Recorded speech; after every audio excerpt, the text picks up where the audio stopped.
7 हिजरी में यजीद तख्त नशीन हुआ। यजीद बदकार शख्स था। इब्ने असीर और देगर बड़ी बड़ी मुतब्बर कुतब तारीख में इसके स्याह कारनामों के तज़किरे मौजूद हैं। वो ज़ानी था, शराबी था, मुसलमानों का कातिल था। बिन्ते नबवी के साथ उसने बदतमीजी की और शहर मक्का और शहर मदीना रसूल में उसकी बदमाशियों से कौन बेखबर है।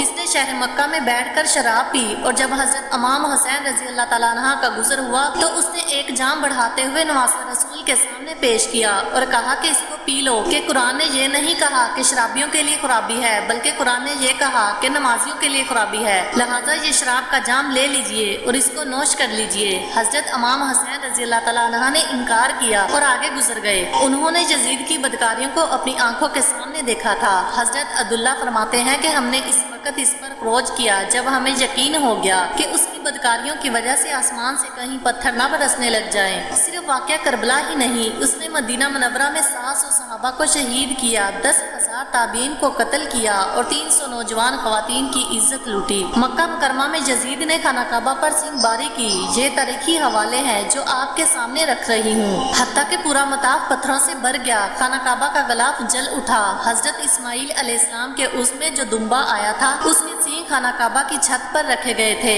वो सींग भी जल गए। इसीलिए इन अयाम को अयाम हुर्रा कहा जाता है। तारीख के अंदर 3 दिन तक मस्जिद नबवी में ना अजान हुई ना अकामत हुई और मस्जिद नबवी के अंदर यजीद की फौज के घोड़े बंधे रहे।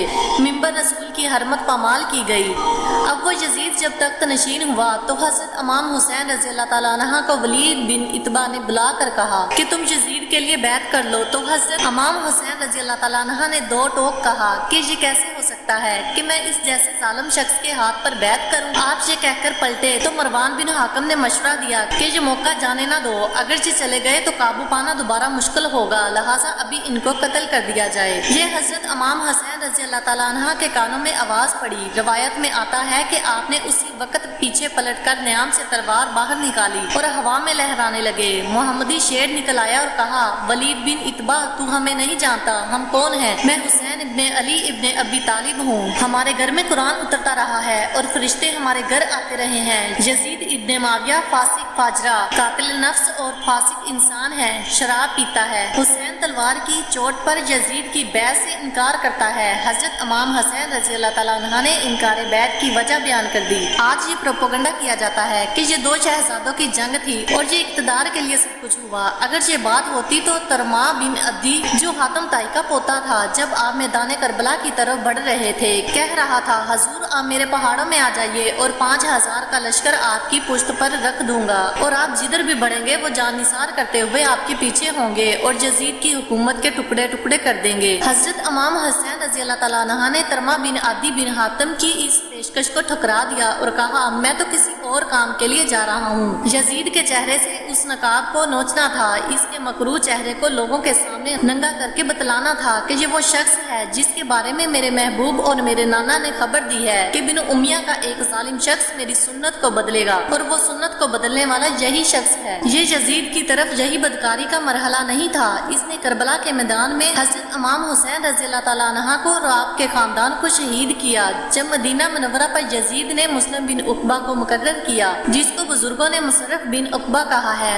तो इसको कहा, 3 दिन तक मदीने का हरम तुम्हारे लिए हलाल होगा, जो चाहो तुम करना। शामी फौजों को इजाजत दी गई तो उन्होंने वहाँ 10,000 ताबी और 700 सहाबा को शहीद किया। हजरत अबू साद खुदरी रजी अल्लाह तआला अन्हा जब घर से बाहर निकले तो वो बहुत बूढ़े हो चुके थे। उन्होंने हजरत अबू साद खुदरी को पकड़ लिया और कहा, तुम कौन हो? कहा, मुझे अबू साद खुदरी कहते हैं। तो कहा, हाँ तुम्हारा नाम सुना है, और दाढ़ी से पकड़कर खींचा और कहा, है तुम्हारे पास जो हमें दो? कहा, मेरे पास तो कुछ भी नहीं, मैं तो फकीर आदमी हूँ। तो इनको इनके घर ले गए जहाँ 2 कबूतर रखे थे। हजरत अबू साद खुदरी ने तो वो कबूतर लौट के ले गए। अल्लाह अकबर। हजरत इब्ने सनान रजी अल्लाह तआला अन्हा जो हुजूर के इल्मदार थे, फतह मक्का के दिन इनको पहले सत्तू पिलाए गए और फिर इनकी गर्दन काटी गई। कहा, ये है वो सत्तू जो तुम जिंदगी में आखिरी बार पियोगे। एक घर में शामी फौज दाखिल हुई तो एक खतून ने अभी अभी बच्चा पैदा किया हुआ था। वो बच्चा माँ की छाती पर लेटा हुआ था और माँ का पहला दूध पी रहा था। फौजियों ने कहा, निकालो तुम्हारे पास जो कुछ है। खतून ने कहा, तुम जानते हो ये बच्चा कौन है? उन्होंने कहा, हम नहीं जानते। कहा, ये हजरत इब्ने अबी कबशा अमारी रजी अल्लाह तआला अन्हा का बच्चा है और ये वो सहाबी हैं जो बैत शजरा کے موقع پر حضور کے ہاتھ پر بیعت کرتے ہیں، انہوں نے اس بات کا لحاظ نہ کیا اور کہا جو کچھ ہے وہ ہمیں دو ورنہ تیرے بچے کو نہیں چھوڑیں گے۔ ماں بچے سے مخاطب ہو کر کہتی ہے بیٹے اگر میرے پاس کچھ ہوتا وہ قیمتی سے قیمتی چیز بھی ہوتی تیری جان کے لیے قربان کر دیتی، لیکن اس وقت میرے پاس کچھ نہیں ہے۔ تو ایک سپاہی آگے بڑھا اور بچے کو ایک ٹانگ سے پکڑ کر کھینچ کر دیوار کے ساتھ پٹک کر مارا جس سے دماغ کا بیجا نکل گیا۔ یزید نے کہا کیا زیادتیاں نہیں کی؟ قرہ کے موقع پر 700 صحابہ کو شہید کیا اور 10,000 تابعین کو۔ مسجد نبوی میں ممبر رسول کے ساتھ گھوڑے باندھے اور وہ گھوڑے ممبر رسول اور مصطفیٰ صلی اللہ علیہ وآلہ وسلم کے قریب لیٹے رہے۔ حضرت سعد عبد المسیح فرماتے ہیں میں نبینا تھا اور حضور کے روضہ انور کے پاس بیٹھا تھا۔ یزید کے سپاہی آتے، جو بھی مسجد میں نظر آتا پکڑ کر لے جاتے، مجھے نبینا سمجھ کے چھوڑ دیتے، لیکن میں پریشان تھا کہ ظہر کا وقت ہوگا، عصر کا وقت ہوگا، مغرب اور عشاء کا وقت ہوگا، نہ اذان ہوگی نہ اقامت نہ جماعت، تو کیسے مجھے پتا چلے گا کہ نماز کا وقت ہو گیا ہے اور میری نمازوں کا کیا بنے گا؟ جب نماز کا وقت آیا گنبد خضرا سے اذان کی آواز آئی اور اقامت کی بھی آواز آئی۔ 3 دن تک مسجد نبی کے اندر گھوڑے باندھے رہے اور مدینہ کی حرمت پامال کی۔ مدینہ کے گھروں کے اندر یہ کمینہ فوجی داخل ہوا اور جو بدکاریاں انہوں نے کی کلیجہ منہ کو آتا ہے۔ 1200 شہزادیاں ان کی بدکاریوں کی وجہ سے فواری حالت میں حاملہ ہوئیں۔ 3 دن تک مدینہ کا حرم انہوں نے پامال کیا اور پھر مکہ مکرمہ میں خانہ کعبہ پر گولے برسائے اور خانہ کعبہ کے غلاف جل گیا۔ جب یزید مر گیا اور حضرت عبداللہ بن زبیر رضی اللہ تعالیٰ عنہ نے اپنی خلافت کا اعلان کیا، یزید کے یہ کرتوت تھے، ادھر اہل مدینہ کو ستایا، ادھر اہل مکہ کو ستایا، رسول اللہ صلی اللہ علیہ وسلم کے خاندان کی بے حرمتی اور توہین کی، نہ صرف انہیں قتل کیا بلکہ ان کی لاشوں پر گھوڑے دوڑائے۔ ابن سعد اور شمر خیموں میں داخل ہوئے اور مخدرات اسلام کی چادریں چھیننے کی کوشش کی۔ حضرت زینب رضی اللہ تعالیٰ عنہ مخاطب ہو کر کہتی ہیں ہمارے رکھوالے چلے گئے ہیں، ظالم تو خیال نہیں کرتا، ہم رسول اللہ کی بیٹیاں ہیں۔ حضرت شہربانو، حضرت زین العابدین اور حضرت زینب رضی اللہ تعالیٰ عنہ کو ایک اونٹ پر باندھا گیا اور باقی اونٹوں پر باقی سادات اور حضور کی شہزادیوں کو باندھا گیا۔ یہ قافلہ جب کوفہ کی طرف بڑھا تو آگے آگے شہزادوں کے سر چل رہے تھے اور پیچھے پیچھے قافلہ چل رہا تھا۔ جب یہ قافلہ وہاں سے گزرا جہاں لاشیں پڑی تھی، امام زین العابدین اور جو صرف 14 سال کے تھے اور بیمار تھے، ان کا حوصلہ نہ ہوا اور انہیں غشی آنے لگی۔ ابن کثیر اور دیگر مورخین نے لکھا ہے کہ جب ان کی یہ حالت ہوئی تو سیدہ زینب جنہوں نے ابھی تک بڑے حوصلے کے ساتھ ساری مشکلات کا مقابلہ کیا تھا، ان کے سر کا بندن ٹوٹ گیا اور آنکھوں سے آنسو بہنے لگے۔ سیدہ زینب امام حسین کی لاش پر کھڑی ہو کر دیکھ رہی تھی کہ ان کی لاش ٹوٹی ہوئی ہڈیوں اور کٹے ہوئے جسم کے ساتھ پڑی ہے اور سر نیزے کی نوک پر لگا ہوا ہے۔ سیدہ زینب نے مدینے کی طرف منہ کر کے حضور صلی اللہ علیہ وآلہ وسلم سے فریاد کی، اے پیارے نانا، اے ہمارے محترم نانا، یہ دیکھیے آپ کا حسین پڑا ہوا ہے، اس کے بدن سے کپڑے اتار لیے گئے ہیں، خاک ہوائیں اسے اڑا رہی ہیں اور اس کے اوپر چادر مٹی کی پڑی ہوئی ہے، حضور آپ کی اولاد کو قتل کر دیا گیا ہے۔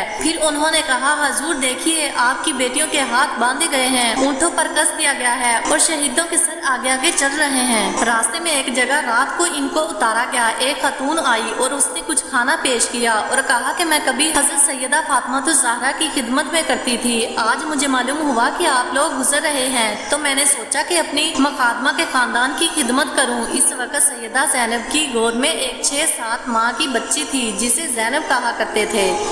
سیدہ زینب نے کہا اماں اگر تم ہمیں پہچانتی ہو تو یہ تراج اور لٹا ہوا قافلہ کیسے پہنچا اور پھر وہاں سے کوفہ پہنچے؟ کوفہ کے اندر سیدہ زینب سلام اللہ نے ابن زید کے دربار میں جو باتیں کہیں، اللہ اکبر، زینب کی زبان میں علی کی خطابت بول رہی تھی۔ دشمن اور دوست سب رونے لگے۔ پھر یہ سیدوں کا قافلہ اور سادات کرام کو مشقیں باندھ کر اونٹوں پر باندھا گیا اور انہیں قادسیہ اور قادسیہ سے دمشق یزید کے دربار میں پہنچایا گیا۔ وہاں سے یہ لٹا ہوا خاندان مدینہ منورہ پہنچا۔ اہل مدینہ نے کیسے استقبال کیا، وہ منظر کتنا دلگداز تھا۔ جب اہل مدینہ زینب سے پوچھتے تھے زینب حسین کہاں ہے؟ اے حسین ابن علی تم پر سلام، اے نازش آل نبی تم پر سلام، تم پر لاکھوں رحمتیں لاکھوں سلام، اے شہیدان محبت کے امام تم پر سلام، لالا گون لالا بدن لالا کفن، اے چمن اندر چمن اندر چمن، زندگی ہی زندگی تیری حیات، اے حیات اندر حیات، افتخار ملت بیضا ہے تو، رب کعبہ کی قسم یکتا ہے تو، فخر کا دل میں دریجہ باز کرنا چاہیے، جن کا تو آقا ہے ان کو ناز کرنا چاہیے۔